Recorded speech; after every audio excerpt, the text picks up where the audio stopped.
Hello everyone, and welcome to another edition of This Week in Jewish History. Today we're going to talk about an exceptionally important piece of legislation in the Nazi era, and that is the Nuremberg race laws of 1935.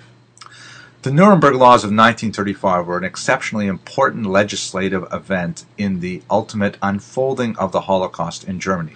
The laws were released in connection with the annual Nazi Party rally, which was held in Nuremberg, hence the name.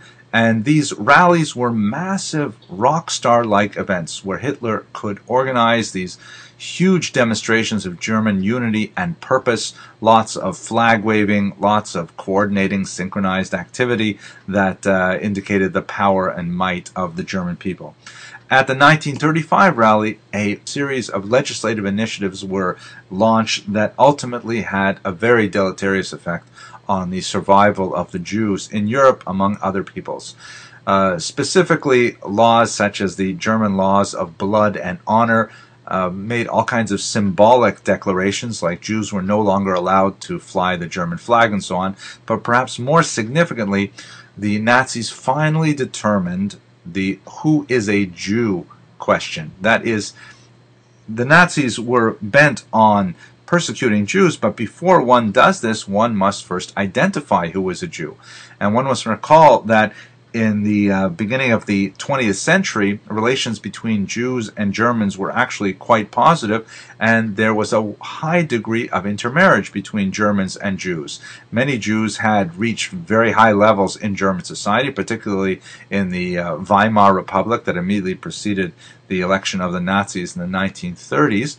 And so they really had to identify once and for all who is a Jew so they could focus their efforts at isolating them, hopefully expelling them from their perspective, and ultimately murdering them. So if you look at this chart here, which says in German the Nuremberg laws, it basically is a graphic demonstration of who is a Jew by Nazi law. Here on the right, you see these two columns here define who is a Jew, or Jude, you can see at the top of the columns. The circles represent in the top the Großeltern, or grandparents, and on the right you see there are 4 black circles representing 4 Jewish grandparents. That would result in a grandchild that is fully Jewish, 4/4 Jewish, and the little dotted line connecting him to a white circle representing an Aryan is specifically indicating that marriage is forbidden. That's what it says right underneath, verboten. And then on the next column, immediately to the left, you see also a Jew is someone who has 3 Jewish grandparents. Those are 3 black circles at the top. One of the Jewish grandparents is married to an Aryan, and this would result in a grandchild who is 3/4 Jewish, who is also considered fully Jewish for the purpose of marriage and not able to marry an Aryan. It should be borne in mind, of course, that the Nazis had no use whatsoever for the halakhic, or Jewish legal definition of a Jew, which is matrilineal. They were concerned only with their racial ideologies, and the Nazis were actually quite enslaved to their own ideologies in this regard. They also characterized several individuals, several thousands of individuals, as Mischlinge, or mixed race. In the column on the right, you see a Mischling of the 1st degree.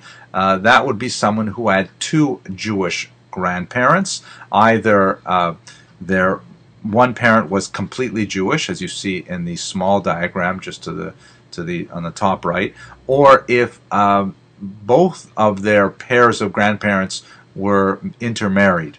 And then in the middle column, you see the Mischling of the 2nd degree. This is someone who has only 1 Jewish grandparent, and there were some leniencies, at least initially allowed, for a person who was only 1/4 Jewish. And then over on the left, you see finally Deutschblütiger, or German-blooded.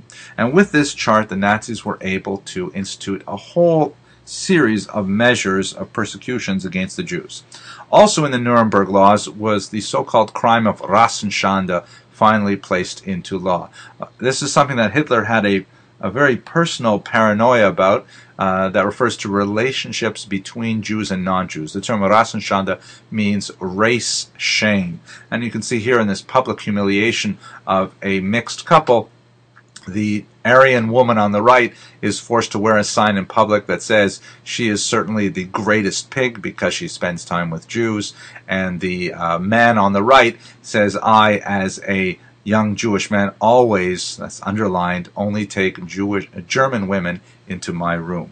So these two elements were particularly prominent in the Nuremberg laws. It's also worthy to point note that in November of 1915, many of these laws were extended to other non-Jewish people, such as the Roma and Sinti, more colloquially known as the Gypsies, who suffered in a manner commensurate with the Jews, although on a smaller scale because of the population differences, but the thrust of the legislation was equally directed at the Gypsies as well.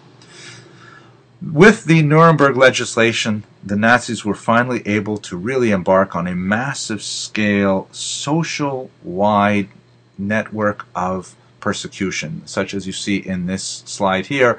A young boy is sitting on a bench that says Nur für Arier, only for Aryans.